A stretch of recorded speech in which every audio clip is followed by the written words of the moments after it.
hidup pada generasi akhir zaman, kita harus hati-hati, kita harus bijaksana, kita harus betul-betul ekstra membangun ketaatan, membangun kesetiaan kepada Tuhan.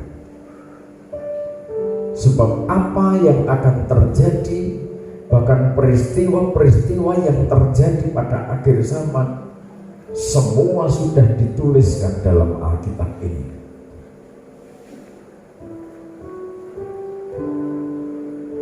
Sebab itu kalau kita meneliti tentang kehidupan umat manusia secara umum, banyak ragamnya, banyak tingkahnya, banyak pikirannya, banyak kelakuannya, banyak kata yang kadang-kadang mungkin ketika kita tidak hati-hati, kita tidak waspada, kita tidak teliti, banyak orang pada akhir zaman yang kelihatannya dan nyata-nyatanya belajar tentang ilmu ketuhanan.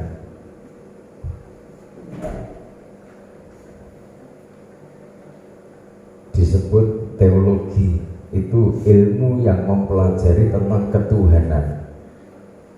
Di dalamnya nanti akan banyak dipelajari bagaimana si Tuhan itu, bagaimana si Tuhan yang maha adil itu, bagaimana Tuhan yang maha kasih itu, tujuannya apa, kehendaknya apa, ketetapannya apa.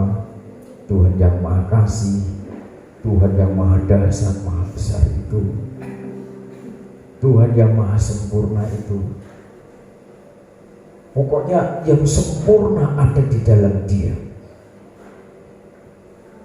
Mempelajari ilmu tentang kerajaan Allah, tentang surga, berarti tentang etika seluk-beluk kerajaan di mana Dia bertata, itu juga dipelajari. Makanya masuk di dalam wilayah teologi, mempelajari ilmu Tuhan, ilmu ketuhanan, ilmu kerajaan Allah.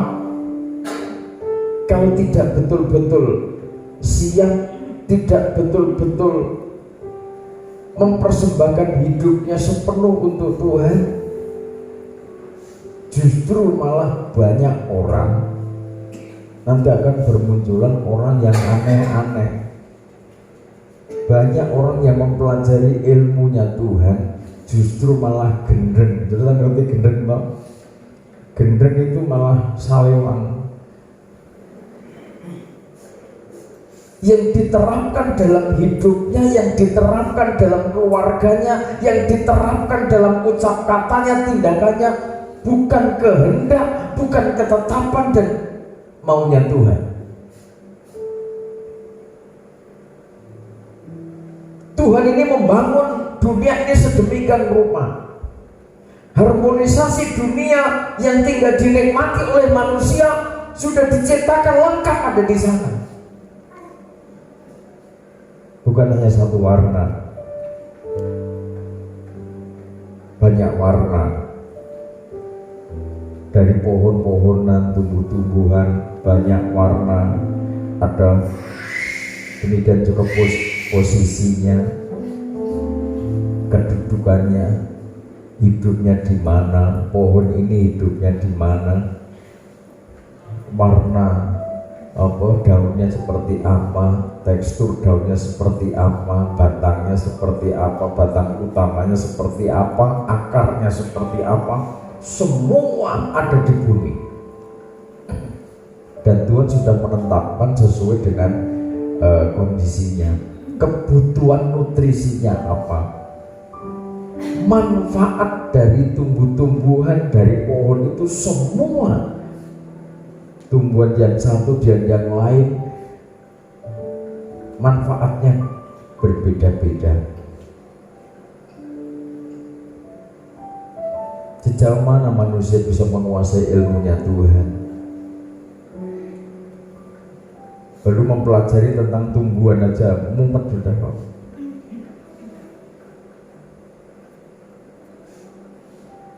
Itu Itu banyak manusia pengen tampil sebagai pemimpin besar dunia, pengen membangun kesatuan, pengen mensejahterakan umat manusia, pengen menjadikan manusia itu bahagia dengan syarat-syarat yang tidak dikehendaki oleh Tuhan. Apalagi politisi-politisi, aliran-aliran yang nyentrik pada akhir zaman, nyentrik, belajar teologi tapi tidak ngerti, belajar teologi tapi bodohnya pol.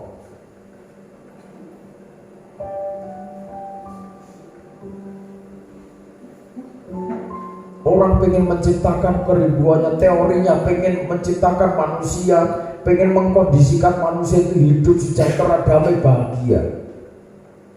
Tapi kalau saudara teliti apa syarat-syarat kebahagiaan, kesejahteraan umat manusia, kesejahteraan masyarakat, nggak masuk semua dalam ketetapan Tuhan, cenderung malah merusak.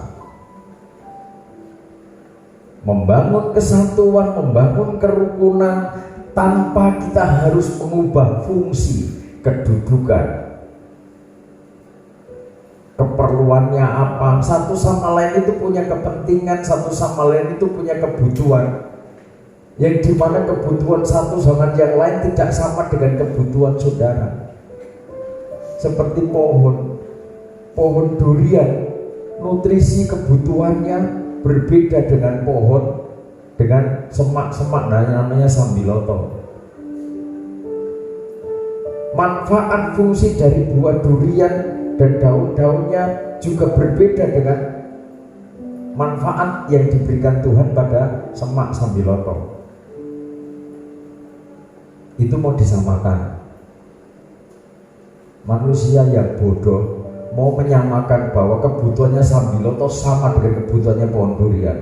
Bodoh. Banyak orang bodoh akan bermunculan pada akhir zaman. Oleh sebab itu saudara, kalau kita mendapat kemurahan dari Tuhan, mendapatkan anugerah dari Tuhan, menerima kekuatan aliran air kehidupan dari tempat maha tinggi, dari tahtanya Tuhan langsung dilimpahkan di tengah-tengah kita, di dalam pengajaran firman Tuhan, maka berbahagialah saudara. Saudara akan menjadi orang yang berhikmat. Jemaat di tempat ini, demikian juga saudara yang mendengarkan secara live streaming di rumah masing-masing. Saudara mungkin tidak punya kesempatan secara akademis, saudara tidak punya kesempatan untuk duduk di kampus, duduk dia mendengarkan perkuliahan tentang teologi. Banyak orang yang duduk masuk sekolah-sekolah tinggi dari berbagai agama kepercayaan yang semuanya mempelajari tentang ilmu ketuhanan.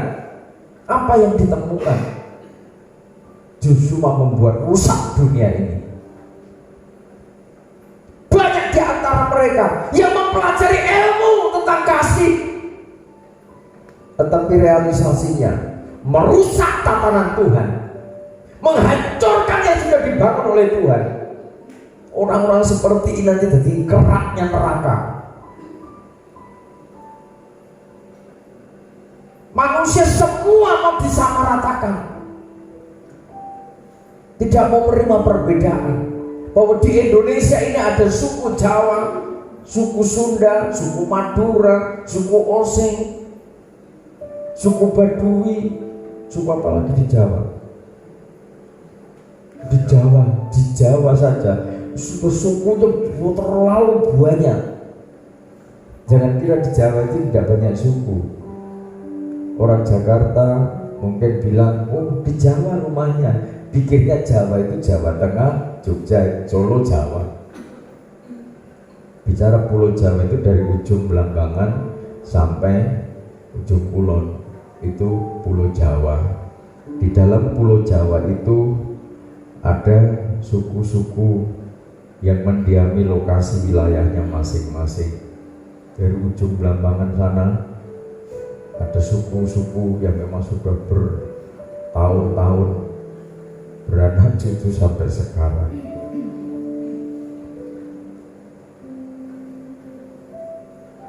Budayanya orang Jawa, Solo dengan Jawa, Jogja, Mataraman berbeda, mirip mungkin, tetapi itu tidak bisa disamakan. Semua harus satu budaya, kan tidak bisa. Makanya satu saat sesuai dengan waktunya, ketika saya dapat kesempatan nanti mengungkap rahasia tentang sorban putih, tentang pakaian imam.